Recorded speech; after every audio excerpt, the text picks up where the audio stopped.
j'ai dit que est-ce que le vin est une œuvre diabolique?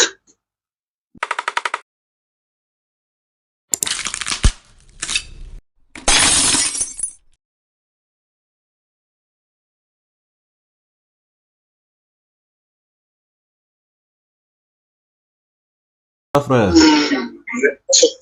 Oui. Bonsoir.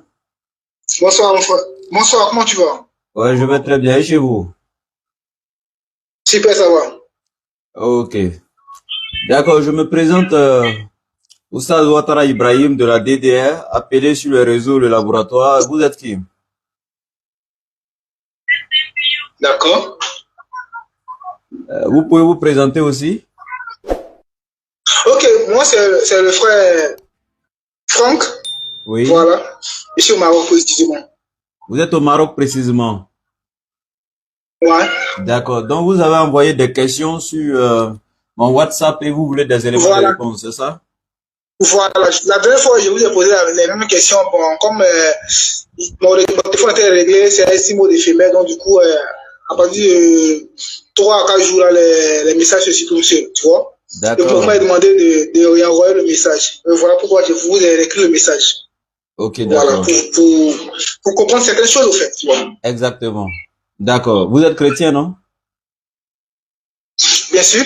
D'accord. Ok, la première question, c'est... bon, comme vous êtes déjà là, j'aimerais que vous allez en même temps directement avec la question. Merci. D'accord. D'accord. La première... Allô, madame? Très bien. Ok. Ma première question, j'ai dit que est-ce que le vin est une œuvre diabolique? C'est la première question. D'accord. Dans le Coran et dans la Bible, n'est-ce pas? Le Coran et la Bible. Ok. Est-ce que le vin est une œuvre diabolique?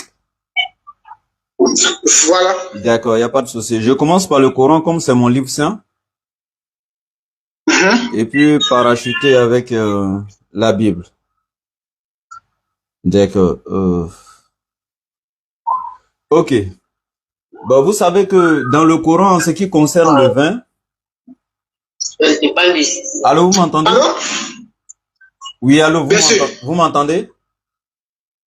Bien sûr, 5. Voilà, ok. Donc, dans le Coran, en ce qui concerne le vin, il faut savoir qu'il y a eu tout un processus jusqu'à au dernier jugement apporté par Allah en ce qui concerne la nature du vin en islam. Il y a eu tout un processus. Voilà, parce que l'islam, quand le prophète Mohammed est venu avec le Coran, donc, et la loi de Dieu, il n'a pas aussitôt, il y a certains péchés, il n'est pas venu aussitôt interdire ça à l'instant T où il a reçu la révélation ou le jugement concernant cette pratique, il n'est pas venu interdire ça à l'instant T. Il y a des péchés, il y a des pratiques, si je peux dire comme ça, qui étaient faites, qui ne sont pas donc permises par Dieu. Mais vu que les gens avant ne savaient pas tous les détails sur ça, donc le prophète, Allah lui a laissé donc le temps, c'est-à-dire que enseigner les gens un peu, donc ça a eu tout un processus jusqu'à l'interdiction finale de la chose. Maintenant, on va aller avec le vin dans ce sens-là. La sourate 2 à partir du verset 219. D'abord, je vous précise que nous sommes en direct. Hein. Pas de souci, ça marche. D'accord.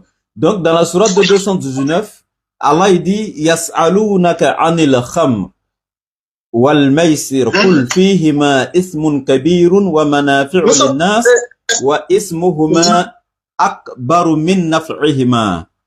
Non, je lis pas pour vous en arabe, je vais vous traduire, mais comme nous sommes en direct, donc je lis d'abord dans le texte original pour ne pas que certains pensent que j'ai sorti ça de moi-même. Voilà. Okay. Donc, Allah il dit, il t'interroge sur le vin et les jeux de hasard.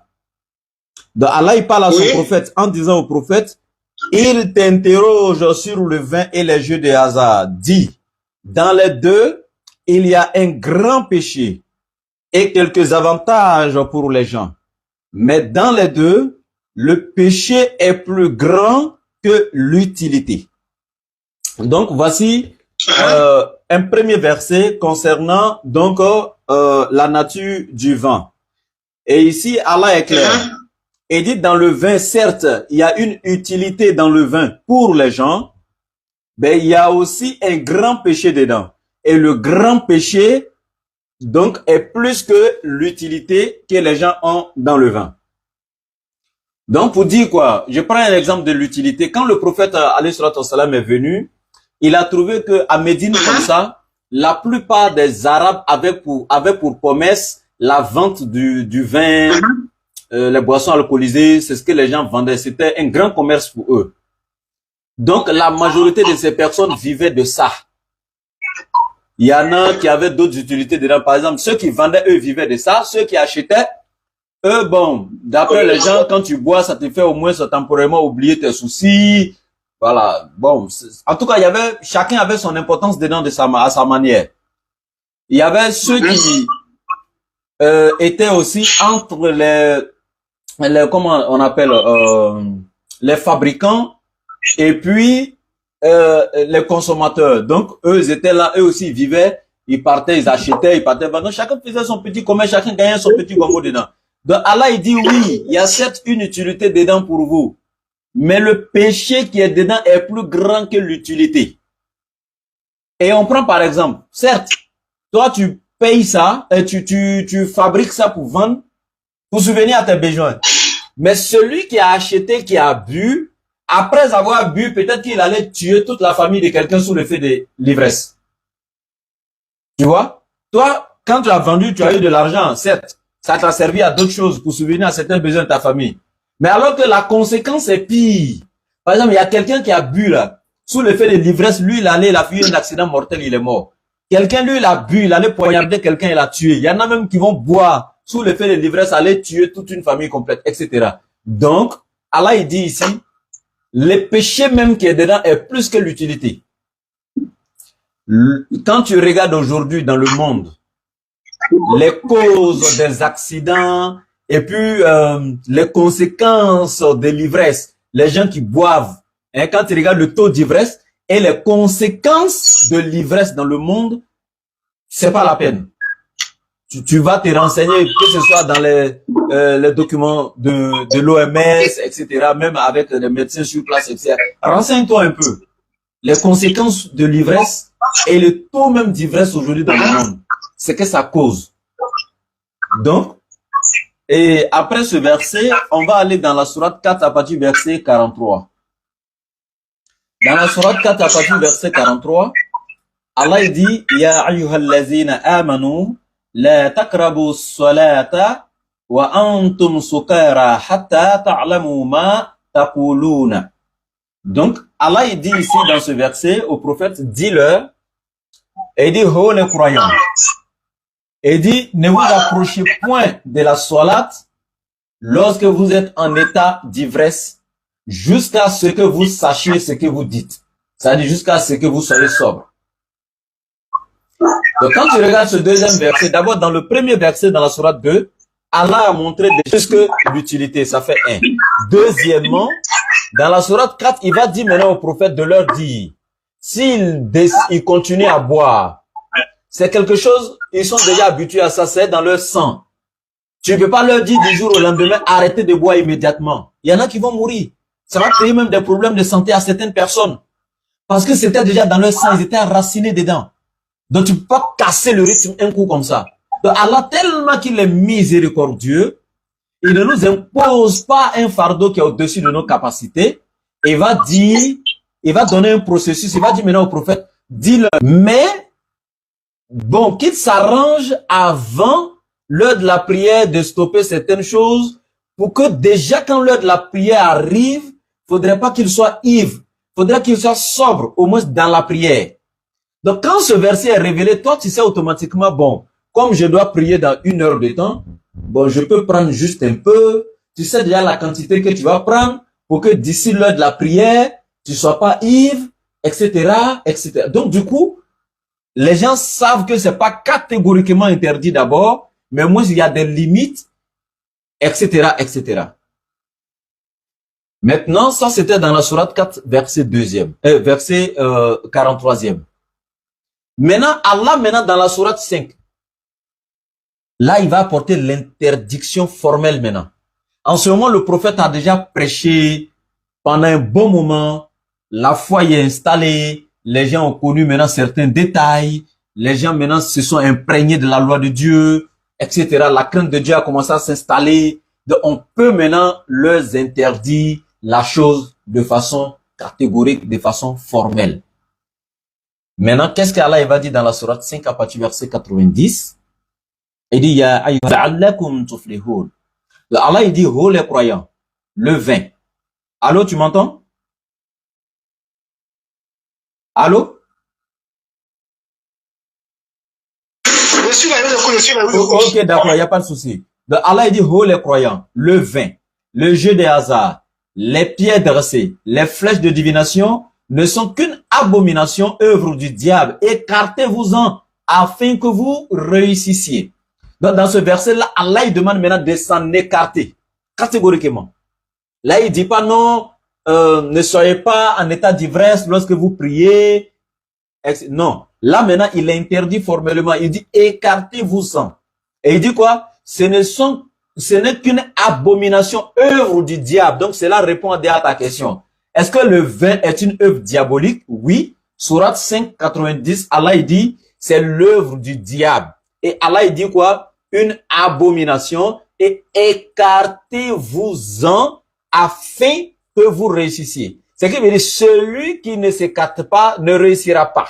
En d'autres termes, donc, sera perdant devant Dieu au renouvellement de toutes choses. Donc, ici, le verset 90, maintenant, interdit ça. Donc, ça a été tout un processus. La sourate 2 nous a donné, comment on appelle, la nature, etc., le péché, les conséquences, etc., même s'il y a une utilité, etc. La sourate 4 dit, bon, ok, voilà, on vous a pris en dépourvu, vous étiez déjà habitué à ça, vous êtes ancré dedans, c'est déjà dans votre sang. Donc, la sourate 4 va vous dire, bon, ok, il n'y a pas de souci, mais seulement arrangez-vous à ne pas être ivre lorsque vous priez, etc. Mais avec le temps, maintenant que les gens ont appris la religion, la foi s'est installée, la crainte révérentielle, etc., Allah, maintenant, dans la sourate 5, va maintenant dire, bon, écartez-vous-en. Il va interdire maintenant la chose catégoriquement.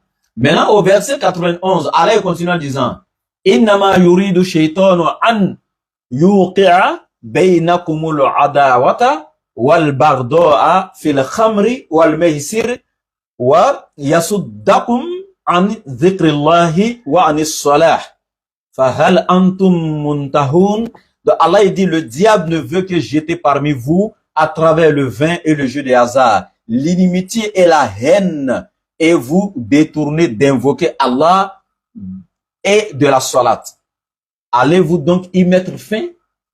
C'est-à-dire, non seulement au verset 90, il dit, éloignez-vous-en. Dans le verset 91, il continue encore à nous donner encore des conséquences, à nous donner encore, c'est-à-dire que, comment on appelle, comment dire, donc, ce que le diable sentit sur le vin. Donc, Allah, il dit, à travers le vin, le shaitan cherche, donc, le diable cherche à s'aimer entre nous, à installer entre nous l'inimitié et la haine, et nous détourner de l'invocation d'Allah et de la salat. Et Allah, il dit, donc, allez-vous donc y mettre fin? Pendant qu'au verset 90, il t'a déjà dit, éloigne-toi. Maintenant, il te demande, est-ce que tu vas mettre fin ou pas? C'est grave. Donc, du coup, une fois de plus dans le Coran, le vin est une œuvre diabolique. Voilà. Maintenant, je prends maintenant la puissier que je suis l'Éternel, votre Dieu.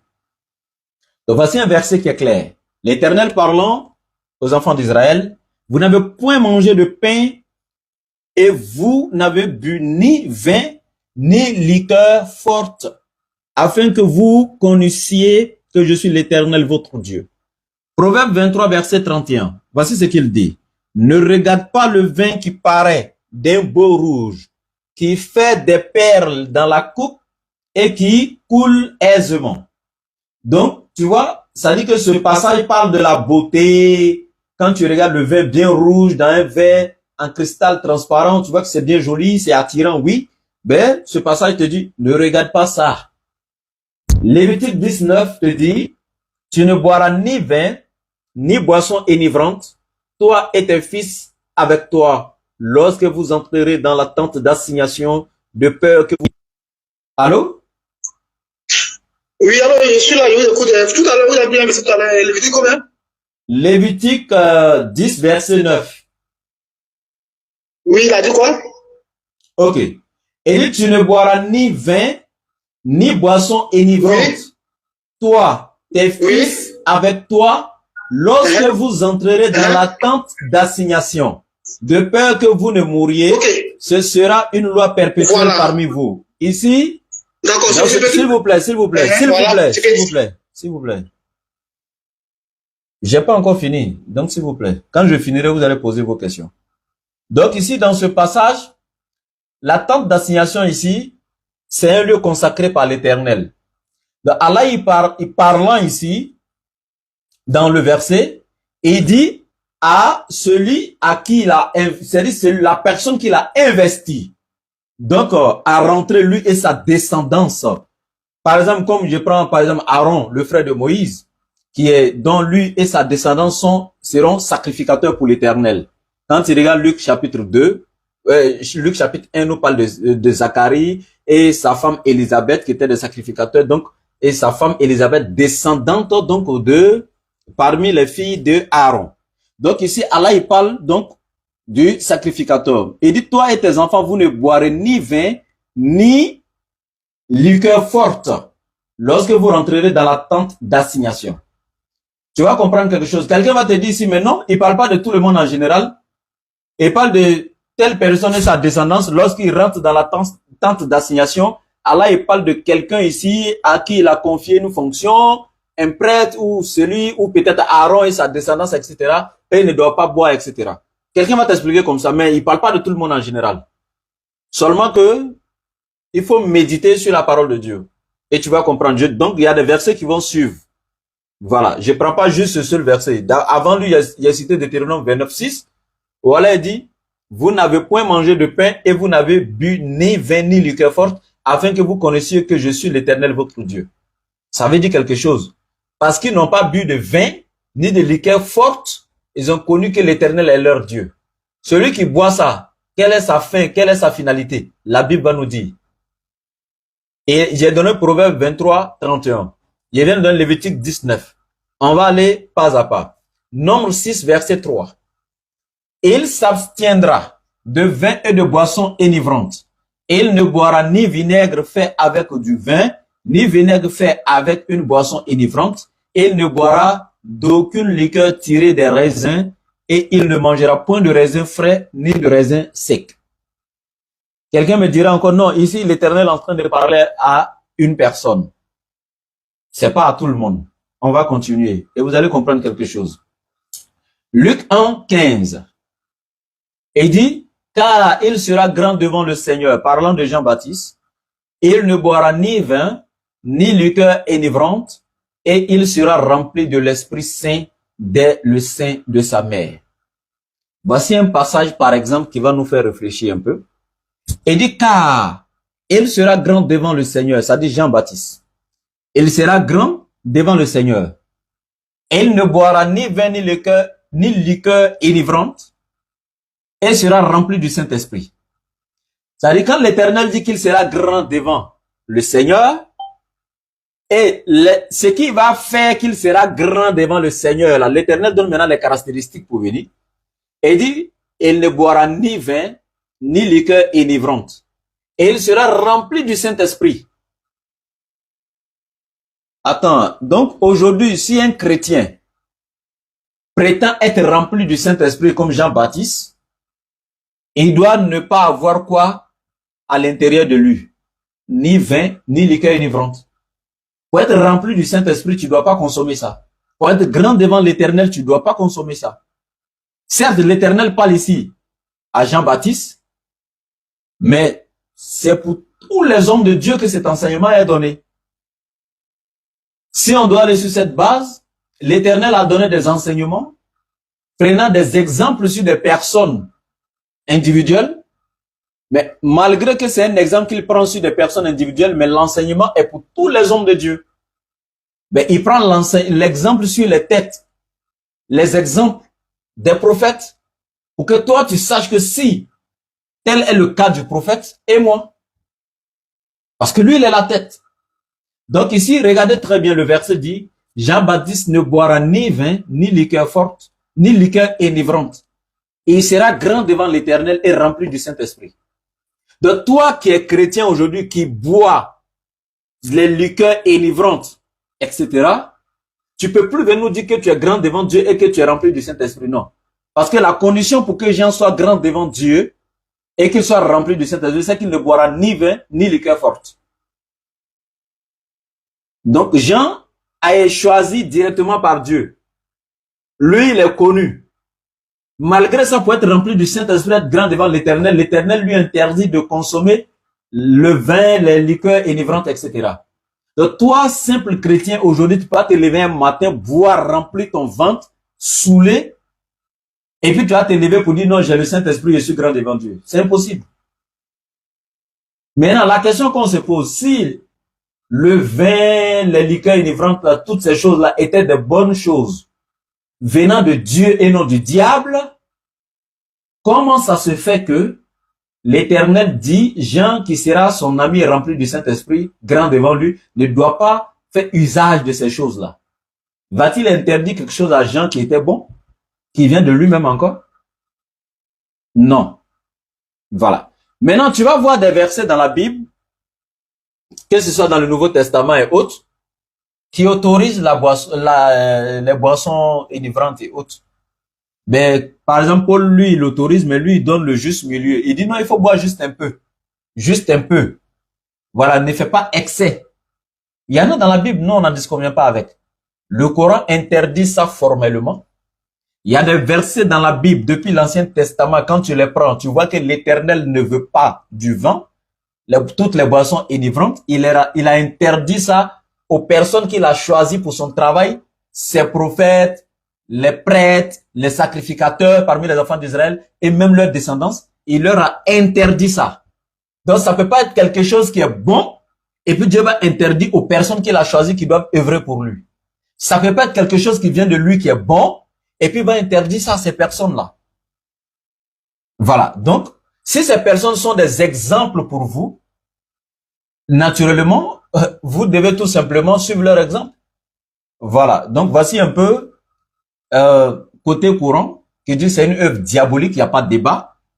Voici côté Bible où l'Éternel a déconseillé ça à toute personne qui œuvre pour sa cause, qu'il a choisi pour son service, etc. Il leur a interdit ça, eux et leurs descendants, etc. Bien. Donc, voici un peu votre première réponse en ce qui concerne le vin, les boissons enivrantes. Allô? Oui, allô, d'accord. Merci.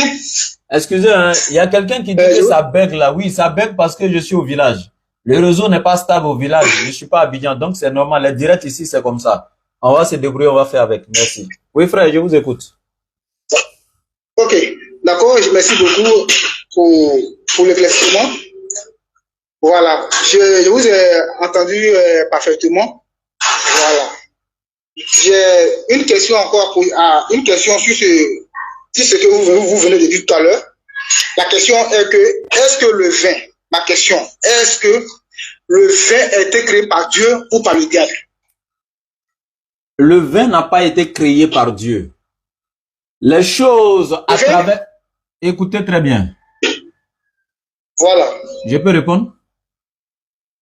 Bien sûr, allez-y. Mais Dieu, le vin n'a pas été créé par Dieu. Mais les choses, les matières à travers lesquelles le vin est sorti, par exemple comme la vigne, tous les fruits là quoi, le raisin, tout ça là. Voilà. Même chez nous ici, hein, il y a ce qu'on appelle le maïs et tout ça là. Les gens utilisent ça ici pour faire capalo, etc. Tout ça c'est des boissons enivrantes quoi. Si tu connais pas ça, ben, voilà. Ça pour dire quoi? C'est l'être humain sous inspiration du diable qui a sorti toutes ces choses là. Et je vais te donner la preuve. Dans le Coran, toujours, voilà, sourate 16, verset 60, voilà.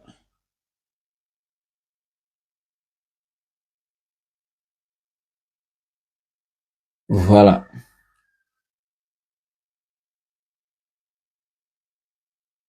Voilà. Allah il dit dans la sourate 16, verset 67, il dit ceci. Et des fruits du palmier et de la vigne, vous tirez une boisson enivrante et une nourriture excellente. Il y a également en cela une leçon pour des gens qui raisonnent. Donc, Allah il dit ici, d'abord depuis le verset 11 de la même sourate, tout ce qu'il a créé pour nous, les différents fruits, etc., il a tout cité.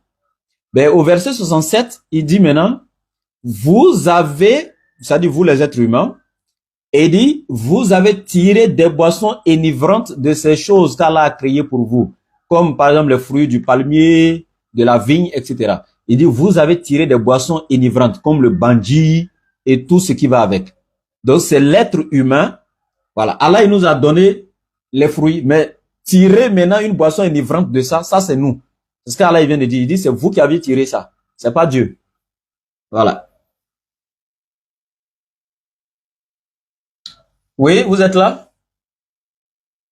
Je suis là, je vous écoute. En fait, j'ai mute mon micro pour ne pas faire du bruit, au fait. Je vois exactement.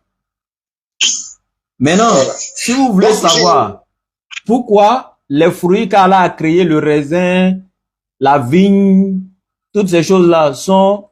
Si vous voulez savoir pourquoi ça c'est autorisé à consommer, mais le vin qui sort de ça est interdit. Oui. Je donne un exemple simple.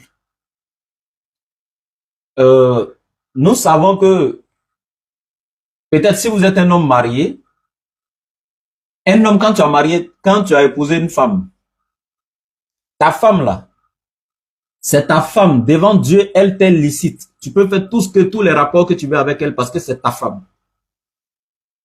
Mais quand tu as mis des enfants au monde à partir de ta femme, tu as mis des enfants au monde, cette femme-là, ses filles sont sorties d'elle. Ta femme t'est licite, mais tes filles te sont illicites. Ta femme t'est autorisée. Tu peux avoir des rapports avec ta femme, mais pas avec tes filles. Alors que tes filles sont sorties de ta femme. Donc c'est comme la vigne. Elle t'est autorisée à consommer, mais il y a quelque chose qui sort de ça. Du moment où tu as déjà sorti de ça une boisson enivrante, ce qui est sorti de ça, la boisson enivrante est interdite, mais la vigne elle-même, elle est autorisée. Donc, quelqu'un peut aller faire du bandji. Le bandji est interdit parce que c'est interdit. Donc, c'est l'exemple qu'il vient de vous donner. Il y a des choses qui sont autorisées, mais il y a d'autres choses qui sortent de la même chose qui est autorisée qui te sont interdites, comme l'exemple que j'ai fait avec ta femme. Ta femme t'est autorisée, mais ta fille qui sort de ta femme t'est illicite. Le lait maternel est autorisé pour nourrir le bébé, mais et l'urine de la maman, jamais.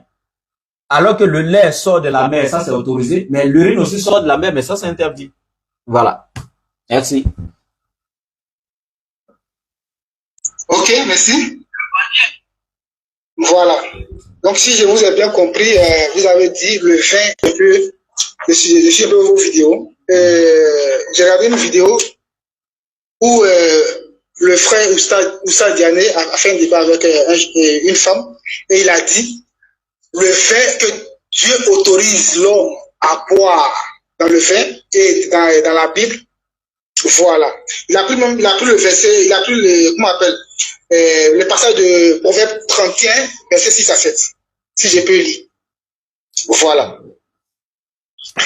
Donc, il a pris ça et il a dit que Dieu de la Bible autorise les gens à boire pour oublier les soucis, pour un peu oublier les soucis.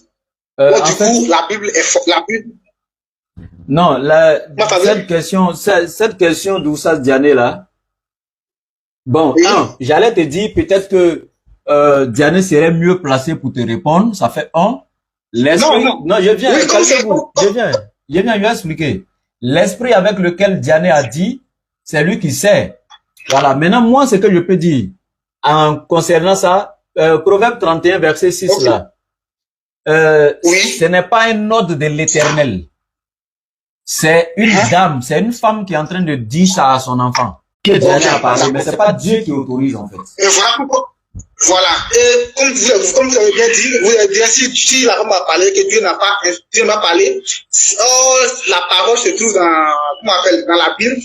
Et voilà pourquoi si tu as bien suivi mes questions, j'ai même dit en bas que est-ce que le Coran et la Bible sont-ils, comment on appelle, véritablement la parole de Dieu, sont dans leur, comment tu as dit quoi là? Voilà, j'ai posé si ils sont dans l'ensemble de la parole de Dieu. Voilà. On va arriver là-bas. Je voulais dire simplement que on va arriver là-bas tout à l'heure. Verset 16. Vous dites quoi? La seconde question, c'est quoi? Voilà. Ma question est que si Dieu n'a pas autorisé le vin dans le Coran, pourquoi maintenant le Coran dans le paradis, au fait, le Coran nous parle du vin dans le paradis. On doit dire que le Coran nous promet le vin dans le paradis. Ok. Si je peux lire. Ouais, lisez. Voilà. Ça, je vous attends. Voilà. 47, verset 15. Allô, vous m'entendez? Oui. Vous m'entendez, non? Oui, vas-y. Ok. Il dit, il n'en est parmi eux qui t'écoutent. Qui t'écoutent une fois sorti de chez toi. Ils disent à ceux qui ont reçu la science, qu'a-t-il dit? Tout à l'heure, ce sont ceux-là dont Allah a scellé les cœurs et qui suivent leur propre passion. Attends, non, c'est pas ça. Attends, c'est pas ça. Tu veux quoi? Surat 47, faut prendre le verset 15 en bas.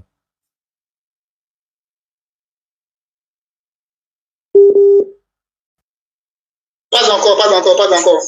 Yes, c'est le verset sur la destruction du paradis, non? Oui, il parlait de lait, le vin et... C'est ça, il dit, Surat 47, verset 15. C'est le verset 15. Prenez description du paradis. Voilà, se retrouve au paradis. C'est ma question. D'accord. C'est ça, hein. Le Coran est très clair. Et je répète, Allah a dit dans la Sourate 5, 90 à 91, à travers le vin, etc., le diable cherche à mettre entre nous l'inimitié et la haine, etc., etc. Et c'est une abomination, œuvre du diable, etc. Mais tu vois que l'accent est sur quoi? Ne soyez pas en état d'ivresse. Ça veut dire, Allah parlait de quel genre de boissons? Les boissons inivrantes, on est d'accord. Donc, ces boissons inivrantes-là, donc, y compris, je répète, c'est un vin non alcoolisé, c'est pas un vin enivrant alcoolique. Qu'est-ce qui fait qu'Allah nous autorise toutes les autres boissons? Jus de pomme, jus d'ananas, jus d'orange, tous ces jus-là, c'est parce qu'il n'y a pas d'alcool dedans, c'est pas des boissons enivrantes. C'est pourquoi même dans les pays musulmans et autres, quand il y a des boissons à vendre tout pour spécifier qu'un musulman peut boire, on écrit 0% alcoolique et autres. 0% alcool. Ou bien les personnes qui sont malades, même s'ils ne sont pas musulmans, mais qui ne consomment pas de l'alcool à cause de leur maladie, que ceux qui ont des problèmes de foie et autres, 0% alcool. Donc, est-ce que le vin du paradis et le vin de ce monde ici, c'est la même chose? Parce que pour ici, là, il y a à partir du verset 17. Surat 56, à partir du verset 17. De lit. Ok, vas-y. Ok. Allah dit, Yatoufu alayhim wildanun mukhalladoun. Et parmi les habitants du paradis circuleront et dit avec des calices, des aiguillets et des coupes remplies d'une liqueur exquise. Remplis d'une liqueur exquise. Quel genre de liqueur? Le verset suivant va nous donner les détails.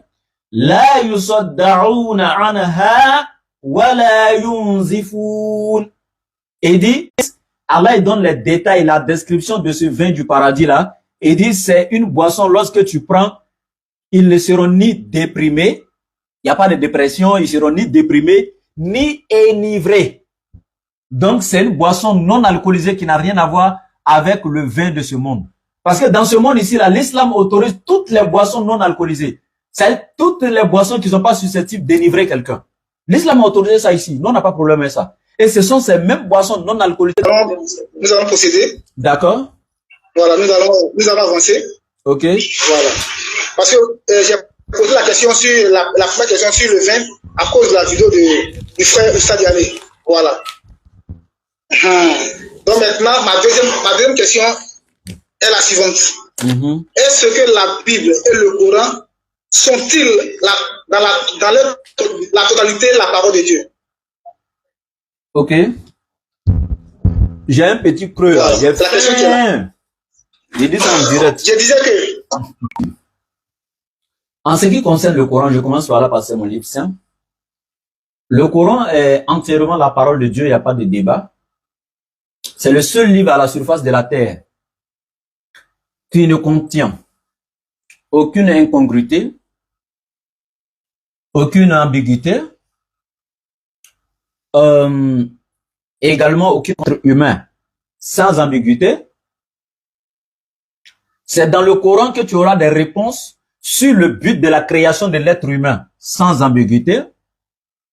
Et je répète, je pèse mes mots. C'est dans le Coran seul que tu auras la réponse. Par exemple, sur comment on appelle, la cause pour laquelle ou le but pour lequel l'être humain a été créé, un verset dans le Coran qui peut amener l'être humain à douter de son authenticité en tant que parole de Dieu. Et il y a plein que sa prophétie ne s'est pas réalisée, c'est un faux prophète. Mohammed a prophétisé alayhi salatu wassalam et excuse-moi que c'est la même chose. Ce qu'il a dit, c'est ce qui s'est passé. Il a prophétisé, par exemple, il a regardé sa fille lorsqu'il devait mourir et il a prophétisé sur la mort de sa fille qui devait le suivre quelques mois après. Le temps qu'il a donné, etc. et tout, ce temps étant écoulé, effectivement, sa fille l'a suivi, la prophétie s'est réalisée. Et il a prophétisé non seulement sur des choses qui sont déjà réalisées à son temps, sur des choses qu'il a fait et puis ça s'est réalisé, etc. Maintenant, concernant la Bible, Allahu Akbar. Concernant la Bible ne serait-ce que il y a des réponses qui ne sont pas dans la Bible. Le but de la création de l'être humain, la chose la plus importante pour l'être humain, c'est de connaître au moins le but de sa création. La Bible n'en parle pas. La Bible dit que Dieu a incité David à faire quoi? À compter les combattants d'Israël. Dans 2 Samuel 24, dans 1 Chronique 21 premier, on dit c'est Satan, le diable qui a incité David. La question qu'on se pose, entre Dieu et Satan, qui a incité David à dénombrer les combattants d'Israël? C'est une contradiction flagrante dans la Bible. Bien. Est-ce que Dieu peut se contredire? Non. Bon. On va continuer encore. Quand il a dit il n'est pas fils d'un homme, il a dit aussi pourquoi il n'est pas fils d'un homme. Et il a dit, je ne suis pas un homme pour mentir, ni fils d'un homme pour me repentir. Je répète, repenti d'avoir créé l'homme. Il y a problème. Non seulement c'est déjà une contradiction avec Nom 23, 19 qui dit l'éternel Dieu ne peut pas se repentir. Genèse 6, l'éternel Dieu s'est repenti. C'est déjà une contradiction flagrante. Et deuxièmement encore, quand quelqu'un se repent, ça veut dire, donc, ça encore, voici. Bon, en fait, il y a tellement de contradictions que je sais pas, voilà. Il y a tellement, mais comme la question n'est pas sur les contradictions de la Bible eux-mêmes. Il y a ceux qu'on appelle les catholiques. Dans leur Bible, ils ont 73 livres. Et après, tu vas aller trouver les protestants, ceux qui ont protesté contre l'Église catholique. Ils sont venus enlever 9 livres dans les 73 livres-là et puis ils ont jeté 9 livres dedans pour jeter en disant que les catholiques ont ajouté 9 livres à la parole de Dieu, que c'est des livres apocryphes. C'est pourquoi si tu donnes la Bible d'un catholique à un protestant, il ne va pas vouloir prier Dieu avec. Il dit que ce n'est pas la véritable Bible. La parole de Dieu qui n'existe même pas dans les textes originaux. Eux, ils vont créer ce qu'on appelle la tradition du monde nouveau, la Bible tradition du monde nouveau. Eux, dans leur Bible, là, quand tu prends Marc, chapitre 16, ça, c'est pas parole de Dieu. Vous voyez, entre les chrétiens eux-mêmes, chaque groupement de chrétiens a sa Bible et dit que la Bible des autres, là, il y a non seulement des erreurs dedans, il y a des ajouts qui sont pas la parole de Dieu, etc., etc. Non, nous, les musulmans, là, on est qui, nous? Au niveau de la traduction du Coran, il y a plusieurs traductions du Coran qui existent, il n'y a pas de problème. N'importe qui peut traduire le Coran comme il veut. Mais il y a, ce qui est sûr, c'est qu'il y a un seul Coran, il y a une seule version, mais plusieurs traditions. Tel que chacun a compris, c'est pas le même nombre de livres. Ceux-là, ils ont 81 livres là-bas, ceux-là, ils ont 5 livres ici, ceux-là, ils ont 73 livres, ceux-là, ils ont 66 livres, ceux-là, ils ont... Chacun a pour lui, et chacun pense que c'est pour lui qui est la parole de Dieu. Donc, nous, musulmans, nous reconnaissons qu'il y a des paroles de Dieu dans la Bible, mais toute la Bible n'est pas la parole de Dieu. Et les chrétiens... Nous savons que dans la Bible, il y a la parole de l'homme. Il y a la parole de l'homme et la parole de Dieu. C'est ce qui est différent du Coran, comme vous le dites. Bien. Ma question est la suivante. Si le Coran est dans sa totalité la parole de Dieu, il était déjà mature, il était encore grand, avant que Dieu ne fasse descendre sur lui le Coran. Pourquoi sa vie et la vie de sa femme Aïcha se trouvent dans le Coran? Si le Coran est vraiment là, dans sa totalité la parole de Dieu, la question est là. Tu peux me montrer la vie du prophète et la vie de Aïcha dans le Coran? Toi, tu peux me montrer? Je te pose la question. Il dit, tu peux me montrer ça dans le Coran où on parle de la vie de Aïcha dans le Coran? Si tu me donnes, j'ai pas de deux personnes. C'est ce que je suis en train de dire. Il dit, est-ce que les guerres que le prophète Mohammed a fait ne se trouvent pas dans le Coran? Dis-moi oui ou non. Là, je te dis, je dis oui ou non, il n'y en a pas. Si les guerres que le prophète a fait, si c'est dans le Coran, quoi? Oui, s'il n'y en a pas dans le Coran. Les batailles, je dis les batailles. Comme toi, c'est des choses qu'il a menées, c'est des actions qu'il a faites dans son apostolat, quand Dieu l'a choisi comme prophète, c'est des actions qu'il a posées, etc., dans le service de Dieu, etc. Mais est-ce que tu as dit clairement devant tout le monde la vie de Aïcha du prophète? Ok. Aïcha comme ça, elle n'a pas fait bataille. Il y a quoi concernant Aïcha dans le Coran de sa vie? Faut me dire ça. Reconnais que c'était une erreur. Repose maintenant question sur les batailles, on va avancer. Reconnais que c'était une erreur. C'est ce que je suis en train de vous dire. Écoutez-moi. Je suis resté sincère avec toi. Je réponds tranquillement à tes questions, etc. Et si tu as commis une erreur, tu la reconnais. Tu as dit, la vie du prophète et de Aïcha est dans le Coran. Si c'est la parole de Dieu, pourquoi? J'ai dit non. Montre-moi le passage où la vie de Aïcha et du prophète était dans le Coran. Tu me dis non, non, non. Et les batailles du prophète, c'est pas dans le Coran. Non, on parlait pas de batailles d'abord. Les batailles sont pas sa vie. Les batailles sont il a fait combien de batailles même? Mais regarde sa vie, ça fait 60 ans. Est-ce que la vie de Aïcha est dans le Coran? Est-ce que la vie de Aïcha est dans le Coran? C'est ma question. Est-ce que le nom de Aïcha n'est pas mentionné dans le Coran?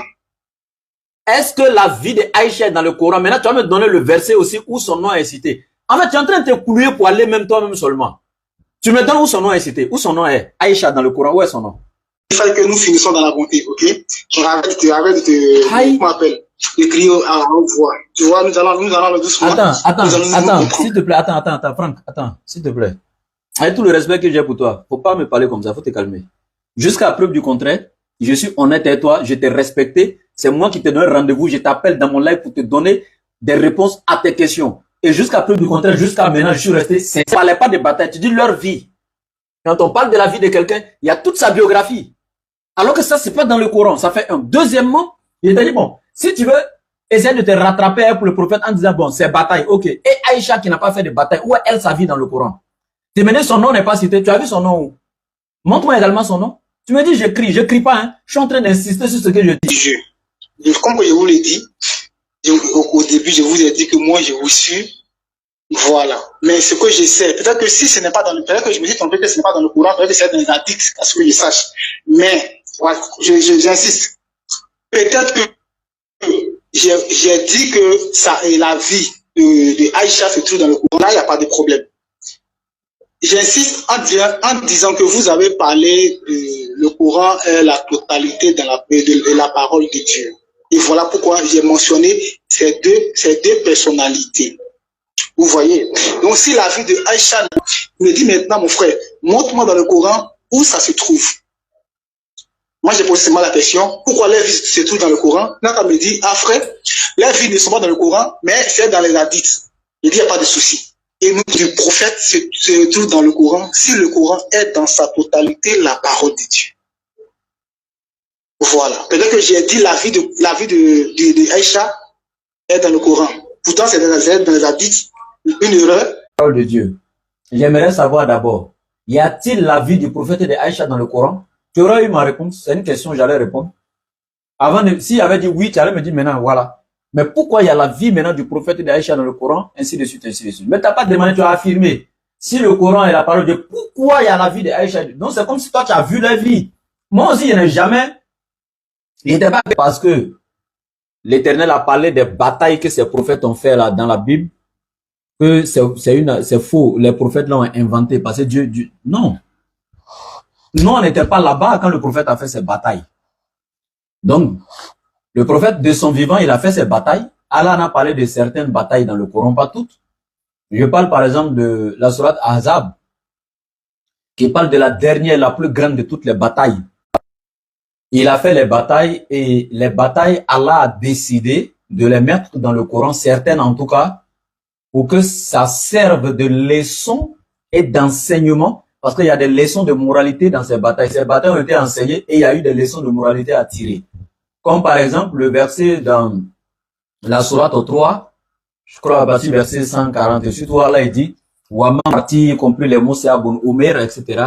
L'apôtre du prophète qui s'appelle Moussa ibn Omer, qui tenait l'étendard à ce jour des musulmans, était tombé. Et lorsqu'il est tombé, lorsque les mécréants ne faisaient que donc le frapper avec le coup de sabre, il répétait seulement Wama Muhammad illa Rasul kad khalat min qablihi rusul. Il dit Muhammad n'est qu'un messager et des messagers sont passés avant lui.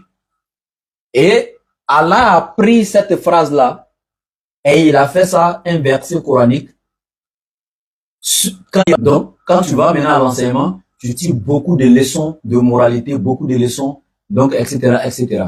Voici un peu ça. Maintenant, Allah, il n'a pas mis ces batailles-là pour que nous, on s'élève pour aller faire des batailles. Hein. Je pèse mes mots. C'est des choses qui sont déjà passées.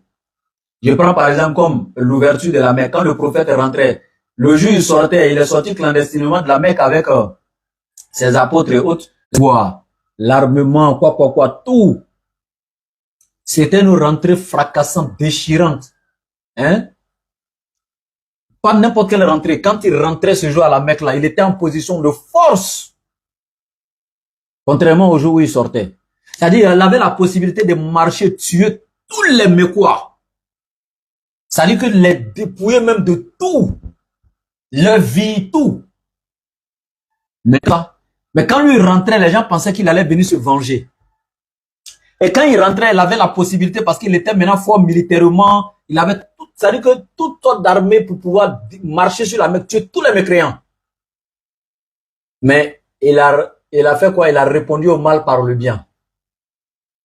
Les gens se sont convertis par milliers à l'islam. Donc, voici un exemple que je te donne.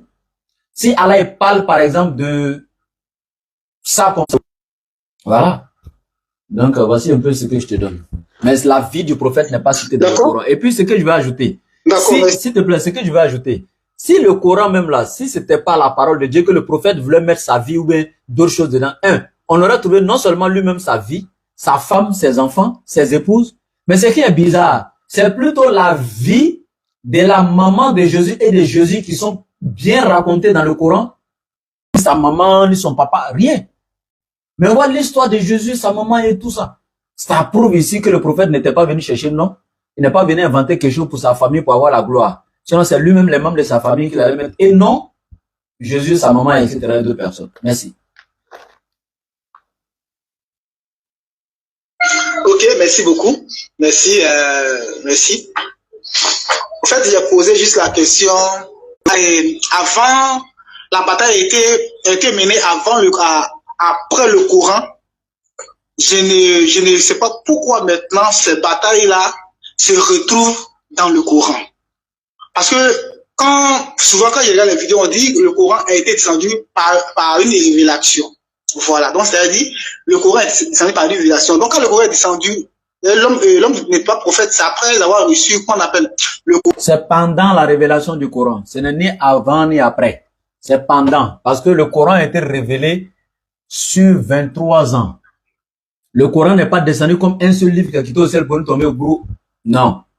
Le Coran est descendu verset par verset, passage par passage, paragraphe par paragraphe. C'est-à-dire que le prophète, à 40 ans, quand il a reçu la première révélation, il y a eu les 5 premiers versets de la sourate 14. Pendant la bataille de Uhud, là, il y a des versets qui ont été révélés. Après la bataille, juste après la bataille, il y a des versets qui ont été révélés. Avant la bataille, il y a des versets qui ont été révélés. La bataille de Badr, avant la bataille de Badr, il y a des versets du Coran qui ont été révélés. Après la bataille de Badr, il y a des versets qui ont été révélés. Pour dire quoi? Juste après la bataille, Allah a révélé des versets au prophète pour dire, ceux qui ont participé à la bataille de Badr avec toi, dis-leur, apporte-leur la bonne nouvelle que moi, Allah, ils sont tous recensés et de 1 heure de temps. Voilà, si oui, moi, je voulais te dire merci beaucoup. Vous avez parfaitement répondu à toutes mes questions sans aucune fois m'offenser. Voilà. En tout cas, merci beaucoup pour vos disponibilités. Voilà. Merci beaucoup et j'ai tout compris. Merci beaucoup.